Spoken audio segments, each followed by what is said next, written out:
Hello, hello, hello. Hooligan Soccer Podcast coming at you, as always. Champions League Game Week Edition 8 with myself, Gary Stryker, and the merch is beginning to drip through into the creators with the Qooligan. How are you, Qooligan? I'm good. Homemade afternoon. T-shirt, by the way, for everybody out there. No, you can't buy it just yet. So if you do send us a line, if you send us a note, email, right? You can ping us on X or Blue Sky or any of the other socials and say, I want my Hooligan Soccer merch. We'll find a way to get it to you. Just let us know that you're out there. Like, follow, subscribe. Come, give us love, give us hate. Give Gary hate. Give me love. I mean, let's just be honest here. Wow. Okay, we love feedback, so bring it. Feedback is a gift indeed. And so, well, first, everyone listening across the US, like us here in Texas, it's cold. There's snow on the ground. Schools are off. I know on the West Coast you guys avoided that, so hopefully you don't get any more extreme weather conditions than have been recently. But I hope everyone's staying warm out there as we get into this what will be this Champions League Wednesday special edition, right? Very true. We've got a lot to cover, so let's get into it, Qooligan, as always. But of course, hooligan-soccer.com is where you can find also all the sort of complimentary writings, angles, inside, bullshit, snark, and also sort of opportunities to give feedback as well. So please go and visit there as well. Okay, Qooligan, in the meantime, we are coming up for game week 8 of the Champions League. This is the crunch one. This is now the second year with this revamped format, and it is so much better. It really is so much more engaging and entertaining. There are more games, but we are more engaged and there is possibility. So let's look at the table. Anecdotally, I was at my son's game on Saturday, and among the parents that were there, somebody asked me, they said, hey, Qooligan, how do you feel about this new Champions League format? What are your thoughts on it? And I was quite blunt, and I said, I really like it. I said, the fact that there are still teams who have a fighting chance to go in and still make it into the playoffs after 7, rather in some cases could have been grueling matches is good. And that, once again, you've got teams that normally would have looked at Champions League qualifying as nothing more than a series of speed bumps that they might have to, as anybody who drives to a parking lot with speed bumps knows, you kind of go over to the side when there's no cars there so you can avoid them, or, it doesn't matter. We'll scrap the speed bump analogy, but, no, for these big clubs, it didn't really represent anything truly challenging. It used to be you'd have to play 6 games, and if you got 9 points out of them, you were through. So basically, you win your first 3 games, and then just field the kids, and there were nothing. Just cruise along. And there were nothing burgers, but we're still. It definitely is revamped and revitalized. And so I know we're not hugely we don't often give out flowers, thumbs up, snaps, whatever you want to call it, to governing soccer bodies, but UEFA certainly have done a very, they very did good a pretty thing. okay job on this one, right? No, they did a pretty good okay job, right? Okay, so speaking of okay jobs, so we were just chatting now before we hit the record button. So at the moment, the way it stands, Olympiacos are in 24th place, correct, with 8 points. They are the team right on the curve of the bubble. They are, exactly. They're on the bottom. So if we look at last year's standing, which is the only sort of historical context we have to go by, 11 points was just enough to get you through. There was last season, there was Dinamo Zagreb, who also got 11 points, but didn't go through on goal difference because they had a greater negative goal difference than the team in 24th, which was Club Brugge at the time. So right. We think, do you feel that it's going to be the same? You're going to need at least 11 points. It's going to be the cut line, because I feel it's going to be 12. I think it's probably going to be a little bit higher, but again, it depends on sort of who's playing who and sort of the bracketology, if you like, of sort of how this will play out. And geez, surprise, I disagree with you on this one. 11 is not. You think 11's a magic number? Well, I think 11 is a magic number for a guarantee, but I also think and feel very strongly that there will be teams that will advance with fewer than 11. Okay, interesting. Okay, that's only because of the way the fixtures have been set up here in week 8. Yes. And it's really, it is a unique, it's unique. And that's what's so great about this format is that who plays who matters just as much as what you did in the 7 previous games. Certainly when you're close to either the relegation zone or the survival zone. Okay. So, for example, I mean, because there's a point where we obviously just look at the bottom of the table and there's teams that it's probably not even worth discussing because they don't have a chance. But there's already 4 teams that have been eliminated. Yeah, obviously Frankfurt, Eintracht Frankfurt, Slavia Prague, Villarreal, and Kairat Almaty. They're gone. They're done. They're gone. Yeah, right? They're not getting through, right? The only thing that they have now is to play spoiler on one of the teams that they're facing on Wednesday, or just sit and wait for the check. Right? Because they're going to get something out of qualifying. They'll get some TV money. Games. They'll get some TV money. They do get some. Yeah. They get, and it's not insubstantial for a club like Kairat Almaty. The millions that they're going to make off of this is a huge largesse. Yeah, it's game changing. Yeah. Okay, so let's look into it. So I think basically what we're saying is everyone from Ajax and above, 32 plays with 6 points, have a small opportunity if they get the result and favor good. There is a mathematical possibility that they could advance. Now, because you always like to accuse me of being a big bleeding heart Ajax fan, to which I reply, yes, they were my boyhood club, but I also am enough of a realpolitik man to know that they have not been at their best the past few years. While they do have a statistical chance, realistically, they don't, because their negative 12 goal differential is too big of a hurdle. They could have the greatest game of their life. They could host, because I believe they're playing Olympiacos. They're playing the Olympiacos. Right? They could beat them and still go on 9 points and get more points. They could absolutely destroy them. It could be an annihilation, but it won't matter because all the other teams above them have to lose. Yeah, and the chances of teams from PSV all the way down to Union Saint-Gilloise losing, all of them losing, no, it's not going to happen. I'm sorry. Some will. Okay. Oh, no, so quite a few of them will actually, but not enough, right? Not enough. Okay. So let's just then look at those. So you think USG also sitting on 6 and Pafos and Benfica and Bodo, who got that incredible result against Man City. Right. Those are what I call the 6-pointers, right? Those are all sitting on 6 points, all of whom have a mathematical chance, all of whom aren't going to make it. And there is only one that really has, in my opinion, a better than like 0.1% chance. Okay. And that is actually Bodo Glimt.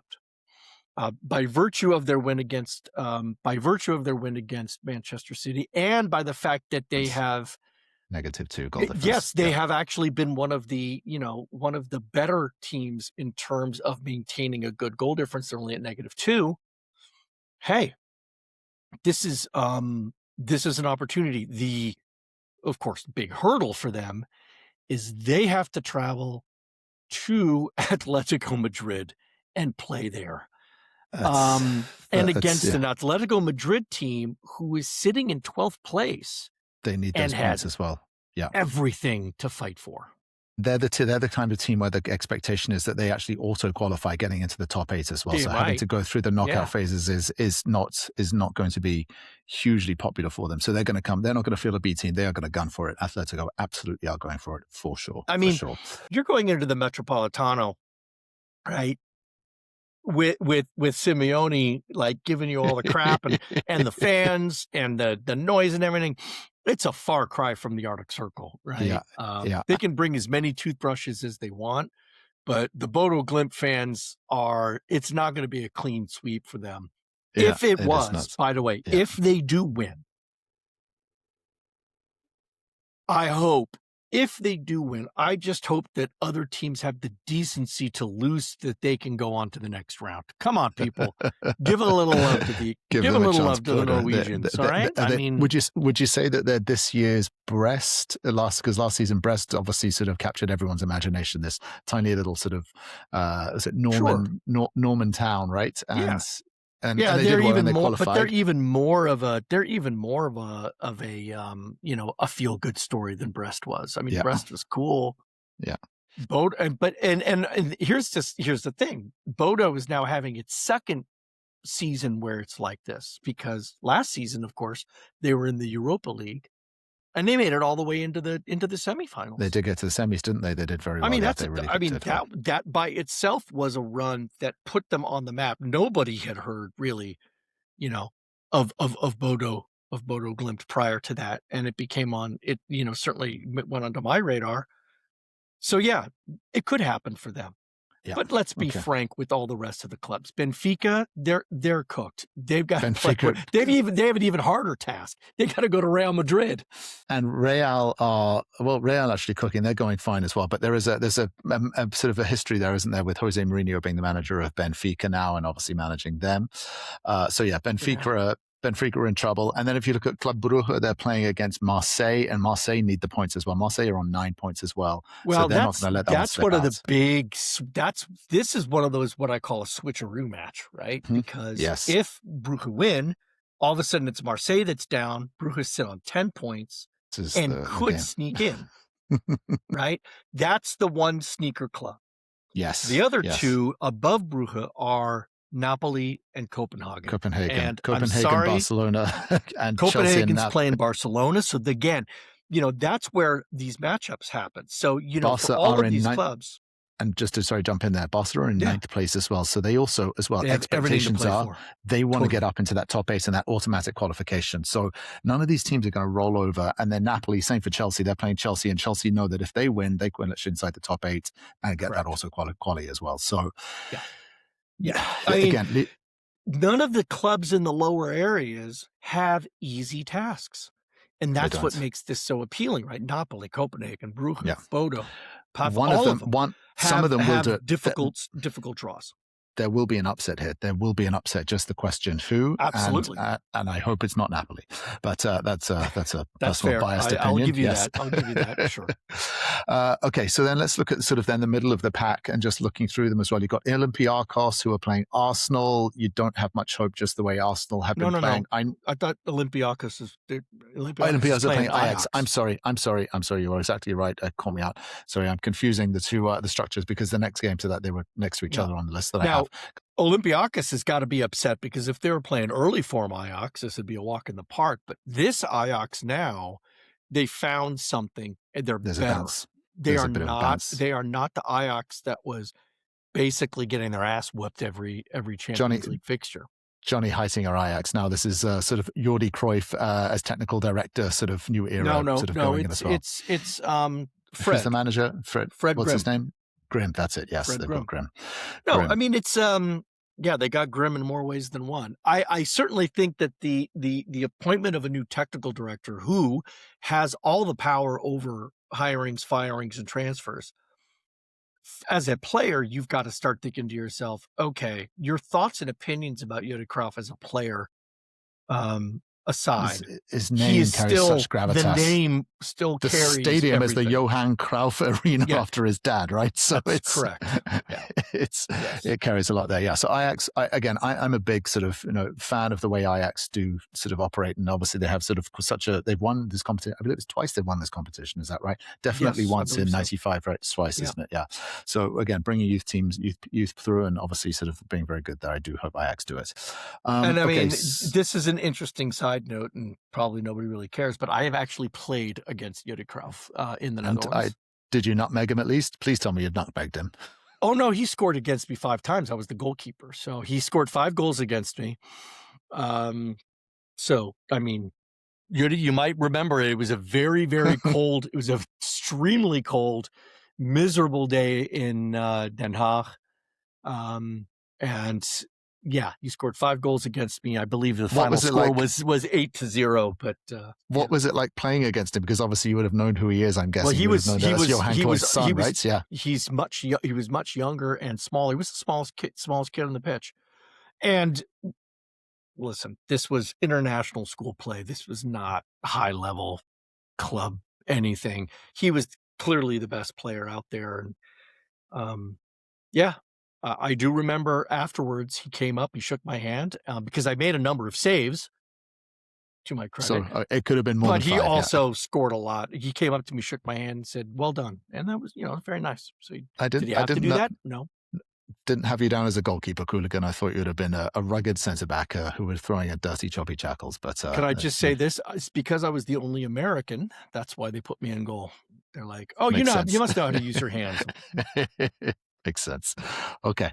Wonderful little side note there. Thank you for that, Qooligan. Wonderful trip down memory lane. Okay, let's get back to all things Champions League then. In terms of other in this sort of middle of the tail, sort of this body of the league, Olympiacos, as we discussed, Athletic Club playing Sporting, also Sporting, sitting in 10th place. Sporting, a great place, yeah. I actually think this is a great matchup.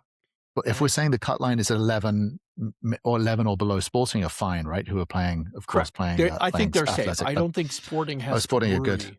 Yeah. When we say safe, they're through to the knockout. Well, the sort of the dual ended, the two-sided, because that's what happens. They'll be in a top 8 playoff. automatically qualify. They'll be in a playoff. And then there's a playoff to go into the round of 16, Correct. right? And so Sporting are into that playoff, which is there.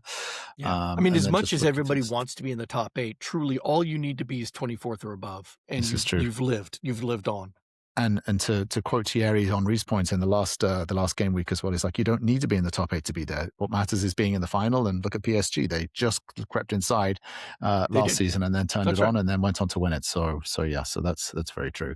One of the reasons I like Sporting versus Athletic Club is that you've got two teams that are regionally, they're regional rivals in the sense that you've got your northern Spanish Basques against your Portuguese Lisbonites. They call it Lisbonites. Yep. I don't know. Lisboa, there's no love lost, but there's no love lost between any of these clubs between Portugal and Spain. So good matchup though. Good matchup. Yeah, should be. I actually think this is one of those matches where you're like, ooh, juicy. Yeah. Okay, so then and the other one that I really like is Monaco against Juventus. This is a good one. Hey, this one is a very good one.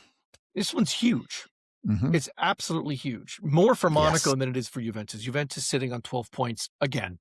You lose, they're going to be okay. They'll be in there, but for a team like Juventus with their history as well, you'd expect them to be higher. Also, it'll be interesting that Thierry Henry will be covering this on the Galazzo show, where it's kind of like the CBS crew and the Galazzo show sort of come together with Cantor with the desk, and Thierry Henry having played both for Juve and Monaco before his Arsenal days. So I agree that will be a good one. It'll be good. It'll be good, and I think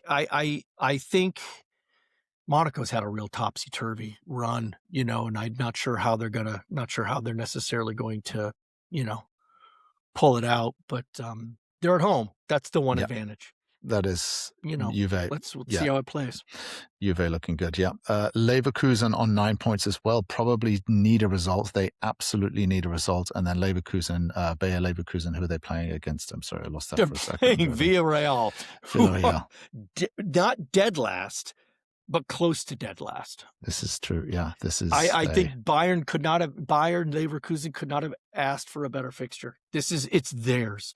It is theirs to qualify for. Yeah, right. You've got to be having that if one. If you do not win this one, and you don't win it with authority, then you deserve to not advance. I'm sorry. Yeah. Looking at this one now, there's an interesting one. Karabag. 18th on 10 points. Yeah.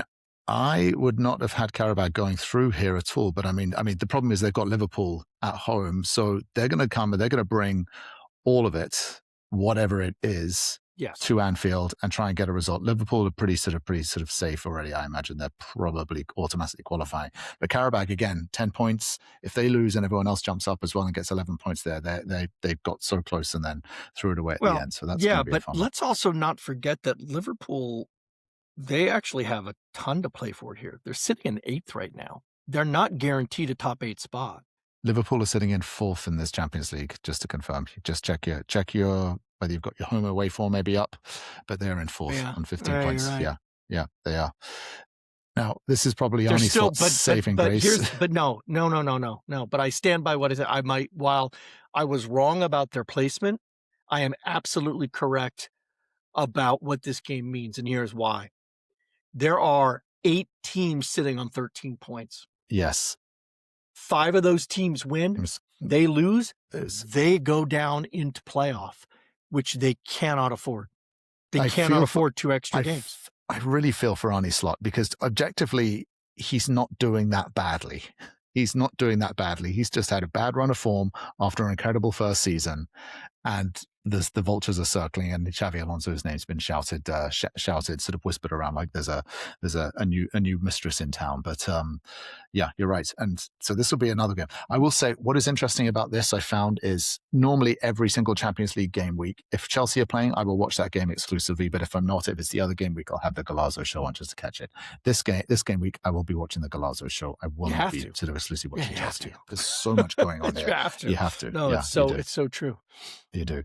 Okay, and then Galatasaray at City as well. Galatasaray also on 10 points as well are going to want to get a result there, and especially seeing what happened to City last week, again with Bodo Glimt as well. You think that they think they'll have a chance there, particularly as City have not been convincing. I know they're looking okay. No, they haven't been. That's right. Yeah, they've been okay. Also, the only English club not to be in the automatic qualification spot, so by definition, sort of the worst performing English team in the Champions League. Although there are 5 of them in the top, the other 4 are in the top 8, so that's not. Yeah, that's fair. Dortmund also against Inter. That's going to be a good one as well because Dortmund's on 11, Inter on 12. Both thinking we could definitely sort of solidify. Inter would probably want to win it and hope then get automatic qualification. It's probably out of their reach for those last three losses. No, I don't think top 8 is realistic for them. But let's also not forget that for the teams that finished 9th through 16th, they get to host the second leg of the play-in. Does that, without the away goal rule, is that really a difference? I suppose you can argue that you have the home field advantage and then the support and then the extra sort of, gust of support. Your question is a valid one. All right. It is, because you're right. Without the home and away goal rule, it kind of takes away that real oomph and that edge. But I still think that if you're gonna do the business, it's always nice to be at home for the second game, right? I mean, yeah. If you have to split it up, you want to play the second one at home where you've got, you'd rather be at home where where at least at least you know what you have to do. And you're not in some hostile environment like at Galatasaray away or Napoli away or something like that, where these. I mean, that's what I think. Though you are right with the elimination of the away goal, the away rule, the away game, away goal rule. Yeah. Yeah. Okay. So it goes. All right, and that sort of takes us through. And then, of course, you've got like PSG, our host PSG are playing against Newcastle, which is also, I mean, those two sides, if they both got 13 points. If they both draw, which is possible, if they draw, should I say, not both draw. Well, if they draw, again, that will put them on 14 points as well. And then it gives some of the other 13th and 12th place and 12-point teams the opportunity to jump up as well. So this is going to be an exciting Wednesday. Wednesday. You said that Newcastle's playing PSV? PSG. Thank you. Sorry, yes. I heard PSV. My bad. No. PSG. Okay. Yes. No, Paris Saint-Germain. Yeah. Yes, you are right. No, you're right. PSG. You are correct. Even Spurs as well. These 13 pointers, right? The whole drama of this Champions League, in my mind, is about the 6 pointers and the 13 pointers. Yeah, because these 13 pointers all have everything to play for. Because some of them are sitting below the top 8, some of them are sitting in the top 8. None of them are safe, in the sense that if you just skirt and try to skate through this, you're gonna fall on your ass. You absolutely positively have to play 100% committed soccer to advance through, right? Atalanta had a terrible week last week. You think they want to lose to USG? Yeah. No. No, Yeah, they were embarrassed. they were. And they need to, and I mean, it's bad for USG because you have an angry Italian mob coming in to your stadium. But yeah, there's and the same thing, Manchester City. Jesus, are they going to be pissed? Yeah, No, they are. The Galatasaray is not going to find the Etihad a very comfortable place to play. The City fans, for as anemic as they are generally, I hope that they get into full voice and at least go back and support their side. Wonderful, wonderful little load jabs there as well. Okay, so Qooligan, that kind of covers most of the main fixtures there as well. As we've established from last season as well, finishing first or the top 8 doesn't really determine who the winner is, but it certainly is a sort of gives a sort of sign of strength. Arsenal undefeated, only conceded 2 goals in this competition. And will be undefeated. There's no way Arsenal's going to lose to Kairat. I think that will probably be some record. I know it's a new format. I know it's the new format, but that is a big record to go undefeated and also only concede 2 goals. That was really, really impressive. Although it does seem in the league that they have started leaking a few more goals. They conceded 2 to Chelsea in that 3-2 Carabao Cup. They conceded 3 to Man United. All of a sudden, again, I don't know if they've been found out. Are they sort of hitting the skids a little bit? But looking at this, we'd assume obviously the big teams are going to automatically qualify. Arsenal, Bayern, Real Madrid, we know are through. And then obviously the other big sort of traditional ones. There's going to be some lesser known ones in the knockout phases who have an opportunity to then cause some damage and sort of get through there, and we'll know who that is. But just taking it at this point as we get close to the end of the league form. Just looking at some of the stats, you've got Kylian Mbappe leading goal scorer with 11, Kane with 7, Osimhen and Gordon and Haaland with 6. Who do you think are the sort of the team to beat, or who do you think are the favourites to win this Champions League here now, Qooligan, just based off what you've seen this season so far? I could not tell you. I would normally, at this point, I think it's either Bayern or Arsenal. I think both of them are the best teams to have played in terms of consistency, ruthlessness. They're the best ones. And regardless of what their league form is like, I think they're going to show up. I think they're going to show up for this particular tournament. I'm going to go out on a limb and say the one team that has surprised me more than any is Newcastle.